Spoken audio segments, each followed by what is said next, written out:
ታውቃላችሁ በመጠበቅ በጣም ከባድ የሆነ ፔን አለ። you can do something miserable የሆነ ሚስቴክ ልትሰራ ትችላለህ። አብርሃም እስከ ዛሬ ድረስ የመካከለኛውን ምስራቅ ውጥንቅጥ የፈጠረ ሚስቴክ በመጠበቅ መካከል ሰርቷል። አጋር ጋር ገብቶ ኢስማኤልን ሲያመጣ የመካከለኛው ምስራቅ ከፍተኛ ውጥንቅጥ የተፈጠረው በአንድ ሰው የመጠበቅ አቅም ማጣት ምክንያት ነው። አብርሃም ጠብቀኝ ያለውን እግዚአብሔርን መጠበቅ ሲያቅተው በሚስቱ ምክር በሳራ ምክር አማካኝነት እስቲ አጋር ጋር ገብተህ ሞክረው አለችው። እስቲ ሞክረው፣ ልጅ ነው፣ ምን ልዩነት አለው? ሞክረው አለችው። አንድ ነገር ልንገርህ፣ ልጅ አይደለም። የተስፋ ልጅና የሥጋ ልጅ አንድ አይነት አይደለም። ከእግዚአብሔር የሚመጣና ከምድር የሚወጣ ነገር አንድ አይነት አይደለም።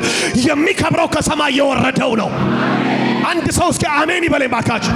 ከሰማይ የሚሆነው ከሁሉ በላይ ስለሆነ አይኸው አጋር ጋር ገባ፣ ኢስማኤልን አመጣ። ላይፉ ሚዝረብል ሆነ። እግዚአብሔር ያለው መፈጸሙ ላይቀር እግርህ ከሌላ ክፉ ስፍራ መግባት እና መቆም በኢየሱስም የተጠበቀ ይሆን። ያለው ላይቀር መጽናት ይቀጥልልህ በሉት አጠገባችሁ ላለው ሰው። አየህ እስማኤልን ይዞ መጣ፣ ቤቱ ተበላሸ። እስማኤልን ይዞ መጣ፣ ኑሮ ተበላሸ። የዓለም መልክ ተቀየረ። ይስሐቅ ነበር ግን በእግዚአብሔር የታሰበለት መጠበቅ። ታውቃለህ አንዳንዱ ሰው 6 ወር ጠበቅኩኝ የታለ እግዚአብሔር ይላል። 1 ዓመት ጠበቅኩት፣ 2 ዓመት ጠበቅኩት ይላል።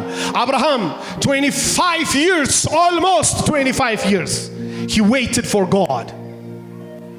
25 ዓመት ሩም ምዕተ ዓመት ለአንድ ተስፋ ጠበቀ።